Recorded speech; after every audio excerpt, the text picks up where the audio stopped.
بسم الله الرحمن الرحيم. بناوی مەڵبەندی چەمچەماڵی کۆمەڵی دادگەری بە خێرهاتنی سەرجەم خوشکان و برایان دەکەین لە سنووری مەڵبەندی چەمچەماڵ. پیرۆزبایی جەژنی قوربان ئاراستەی هەموو لایەکان دەکەین. خۆشەویستان، بۆ زیاتر بەرەکەتدارکردنی کۆبوونەوە خێزانیەکەمان بە چەند ئاەتێک لە قورئانی پیرۆز دەست پێ دەکەین لەلایەن بەڕێز مامۆستا عەبدوڵڵا عەبدوڕەحمان با جەنابیان فەرمێت. أعوذ بالله من الشيطان الرجيم.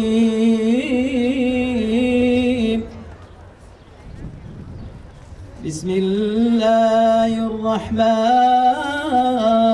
الرحيم.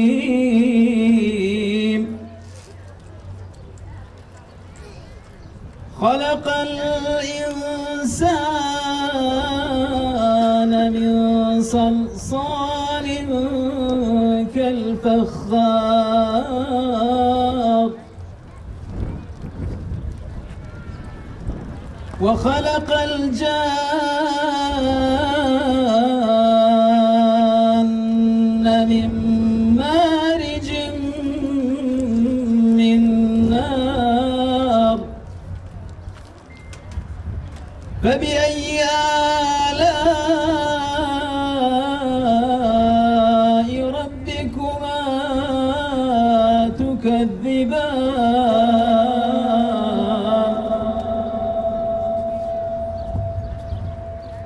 رب المشرقين ورب المغربين.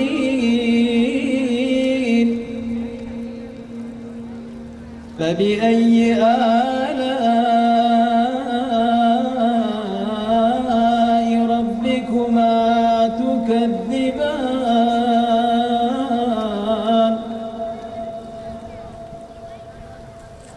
مرج البحرين يلتقيان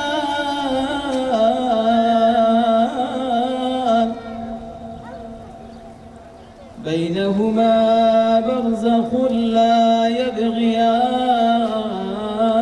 فبأي آلاء ربكما تكذبان؟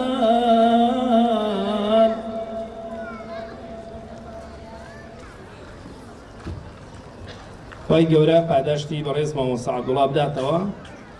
ئامادەبوانی خۆشەویست، ئێستاش بە پێکەوە گوێبیستی وتەی بەخێراتنی مەڵبەندی چەمچەماڵی کۆمەڵی دادگەری بین لەلایەن زۆر بەڕێز مامۆستا دڵشادەوە با جەنابیان فەرمێت.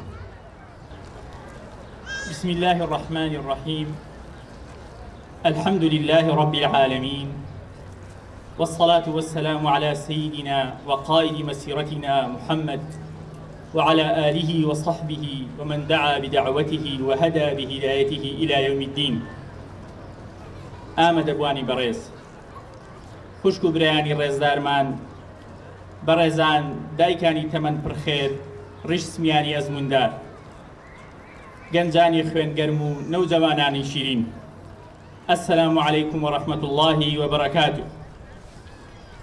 بەڕێزان بەخێر هاتن، جەژنتان مبارەک بێ و خوای پەروەردگار عیبادتان لێ قبوڵکە.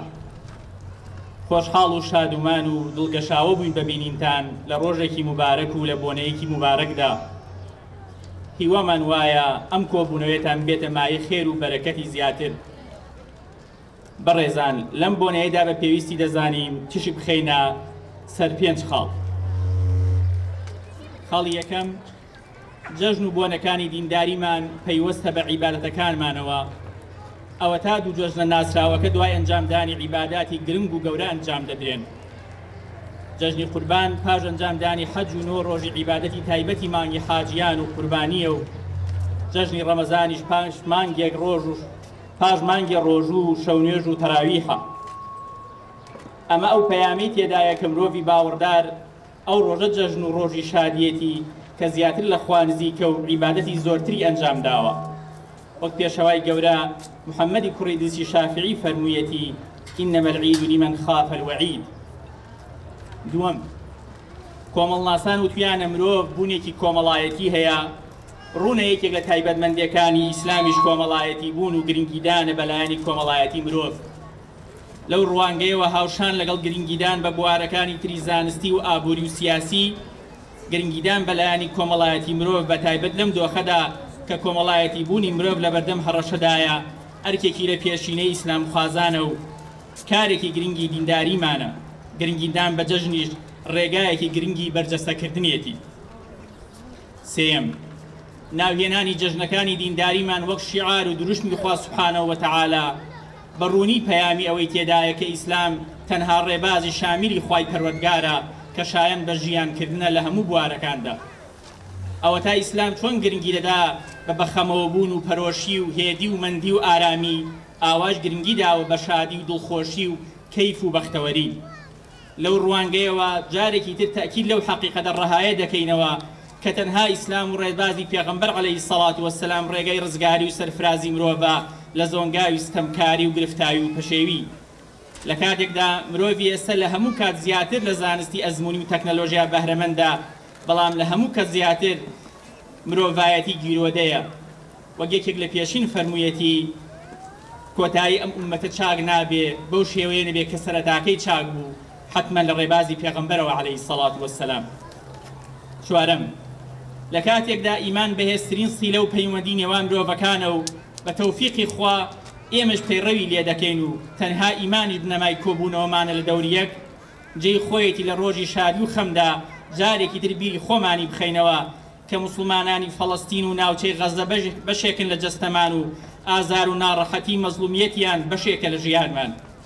هیوامان وایە چۆن لە ئیستیقامەت و ئارامگری و بەرەنگاری و تاقیکردنەوەی جیهاد و ڕەوشت و مرۆڤبووندا سەرکەوتن و بوونە قوتابخانە و پێشەنگ بۆ مرۆڤایەتی و دژمنانیشان ڕیسوا بوون و مرۆڤبوون و وەهمی بەهێزیان هەرەسی هێنا بە پشتیوانی خوا ئینشاءڵڵا لە جەنگیشدا سەردەکەون و دژمنانیان سەرشۆڕ دەبن و ڕۆژی ڕزگاری و کامەرانیان دەبینین. ئەزانین جیهاد و بەرەنگاری مجاهیدان ناڕەحەتی و نەهامەتی و تاڵی زۆر هاوڕێیە، بەڵام خێر لە عیزەتمەندی و شکۆدایە نەک لە زەلیل و خۆبەدەستەوەدان. وەخوای تەعالا دەفەرمێ كتب عليكم القتال وهو كره لكم وعسى أن تكرهوا شيئا وهو خير لكم وعسى أن تحبوا شيئا وهو شر لكم والله يعلم وأنتم لا تعلمون. پێنجەم، جێگەی داخە خەڵکی کوردستان لە کاتێکا جەژنی قوربانی ئەنجامدا کە کوردستان لە ڕووی مادی و معنەویەوە لە دۆخێکی ناسەخامگیردایە.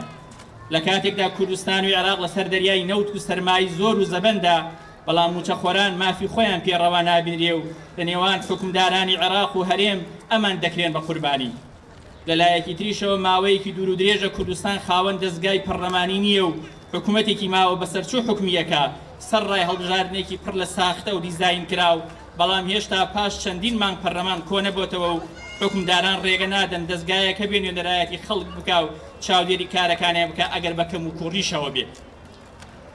لە کۆتاییدا خوشک و برایانم، بیرتان دەخەینەوە پرۆژەی ئیسلام خوازی لەم نیشتیمانە قۆناغی گەورەی بڕیوە و لە قۆناغی غوربەتەوە دەستی پێکرد، بەڵام ئێستا بە فەزلی خوا و منەتی خوای پەروەردگار هیچ سوچێکی ئەم نیشتیمانە نییە دەنگ و بانگی کاری ئیسلامی پێنەگەیشت بێت.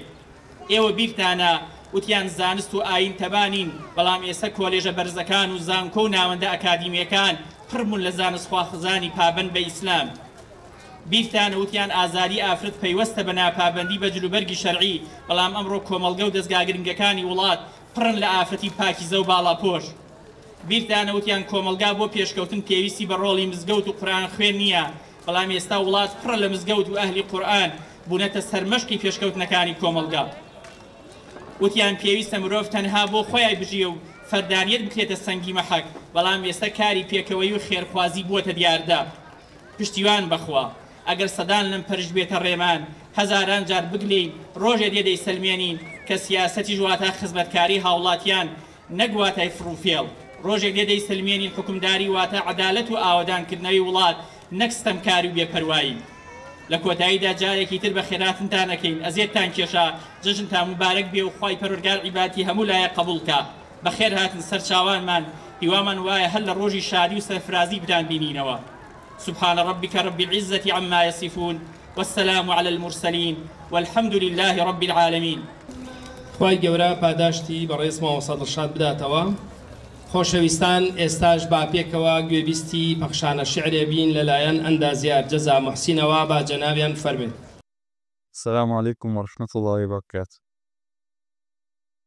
أنا تخشان الشعر كان مسني كاك آري عبد اللطيف.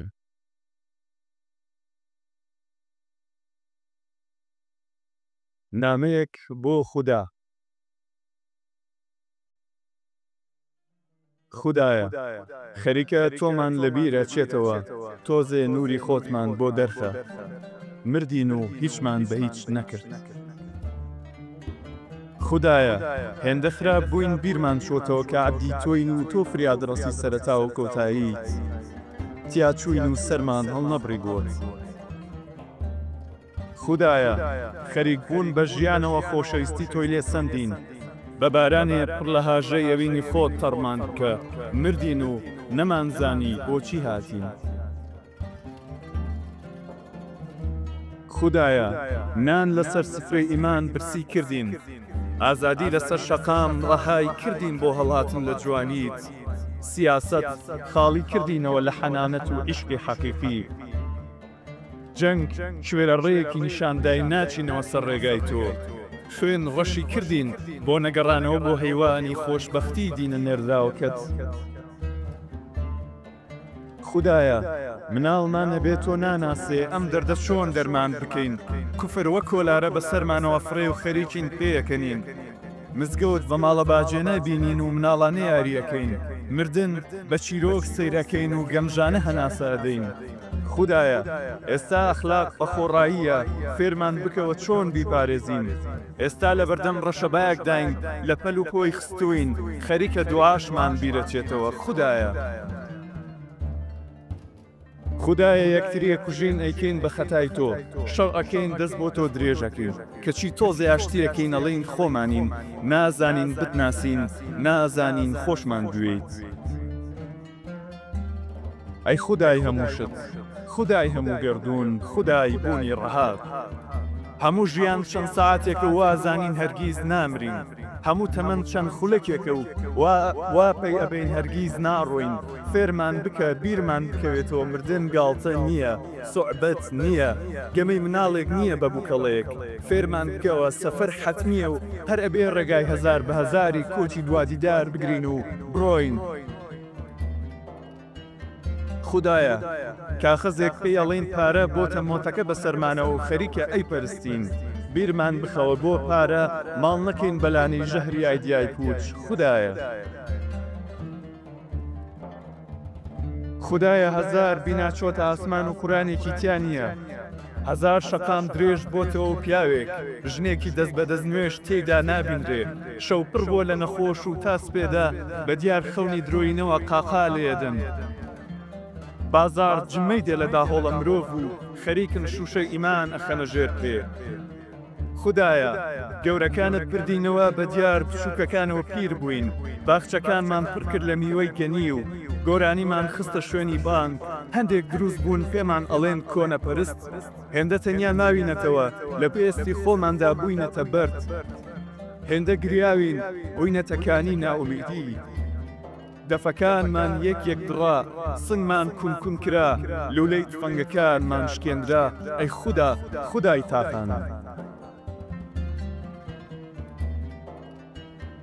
بەرسی لەمان نابێتە ترێ و شەراب ئەیدزێ دەستمان ناگاتە تەوقە و هەڵەوەرێ هەڵایەک ژەنگ لە ناخماندا دروست بووە و پێمان ناشکێ گومانی وەک گەنە بە ڕوومەتی دڵمانەوە لکێنراوە بۆمان هەڵ ناکەنرێ ئەی هەموو شت خاوەنی ئینسان مرۆڤ وای لێ هاتووە بۆ درهەمێ مزگەوت ئەڕووخێنێ مرۆڤ فێر بووە بۆ کولێرەیەک قورئان ئەسووتێنێ مرۆڤ وای لێ هاتووە بۆ ئەوی پێی بڵێن مەدەنی هەر ڕۆژە و توان جێگە خاتە گیرفانی ڕۆژنامە مرۆڤ فێر بووە بۆ ئەوی پێی بڵێن مۆدێرن هەر ڕۆژە و سامتیمێ لە تەنوورێ کچەکەی قارز دەکات مرۆڤ وای لێ هاتووە بۆ سوپاسێ بێتە کۆیلە بۆ ئۆتۆمبێلێک ئەبێتە کەوشە بۆ فەردەیەک برنج ئەبێتە کارەکرد ئەی خودای ڕەب العالەمین خودای گەورەی و پاکی و جوانی خدایە کەڵکی هیچمان پێوە نەماوە زمانمان لەوە کەمتر ئەستایشی تۆی پێ بکەین لەوە کەمترین بتپەرستین گۆڕستانمان کردووە بە بازاڕی مەی خاکمان کردووە بە تەونی بێگانە کەڵکی خوکوعێکمان پێوە نەماوە کەڵکی سجودێکمان پێوە نەماوە خدایە شەیتان خراپ فێر بۆ پێمان ئەگەر تۆ هێزمان نەدەیتێ بۆ شەڕی ئەم دوژمنە ئاشکراو نهێنیە هەزار شەیتانی بچووک لەکە لە سەرمانە کاتە حاکم هەزار نەخشەمان بۆی کێشێ بۆ دۆڕان هەزار شەیتانی بچووک لەکە لە سەرمانە کاتە حاکم و هەزار نەخشەمان بۆی کێشێ بۆ دۆڕان هەزار ڕێگەمان ئەخاتە بەر پێ بۆ سووتان هەزار جارەمان کاتە سووتوو بە هەزار دینار بۆ ئەبەت دەستمان ئەگرێت بۆ ڕسوابوون بۆ ئەبەت ئەمان خاتە گۆم بۆ هەتایە شەرفمان نشکێنێ هەر بە پیاوەکانی هەر بە پیلانەکانی هەر بە پارەکانی بۆ هەتایە وەک خەزانی نەکبەتی ئەمان وەرێنی ئیتر چدا دەبێدادی ئیتر چدا دەپەشیمانی خودای ڕەحم و خودای ئەوین و خودای جوانی خی گەورە پاداشتی بەڕێز ئەندازیار جەزا محسین بداتەوە خۆشەویستان داوای لێبوردن دەکەین ئەڵێن لەوانەیە ئەمە جەژنە و هەندێک بابەت و قەسیدە لەوانەیە دڵمان تون بکات بەڵام ئەزانن لەم ڕۆژگارەدا خۆراکی ڕۆحمان کەم بووە ئەزانن لەم ڕۆژگارەدا گریانمان لە ترسی خواگیان کەم بووە زۆر پێویستە هەر یەکێک لە ئاستی خۆمانەوە چەندین جار ئەم بابەتانە بیری لێ بکەینەوە و هەر یەک لە ئێمە دڵمان پڕبێ و هەر یەک لە ئێمە دوعاکانمان بەرزکەینەوە لەم ڕۆژە پیرۆزانەدا دوعا بکەین خوای پەروەردگار ڕەحم لە مسلمانان بکە و بە تایبەتی مسلمانانی غەزە خوای گەورە نەسر و سەرکەوتنیان پێ ببەخشێ خۆشەویستان ئێستاش با پێکەوە گوێبیستی چەند دوعایەک بین لەلایەن بەڕێز مامۆستا عەبدولفەتاحەوە با جەنابیان فەرموون بسم الله الرحمن الرحیم برایانی بەڕێز و خۆشەویستم پێشەوەی دەست بە دوعاکە بکەم حەز دەکەم قسەیەکی خۆشتانیان لەتیفەیەکتان بۆ بجێڕمەوانی بۆی کە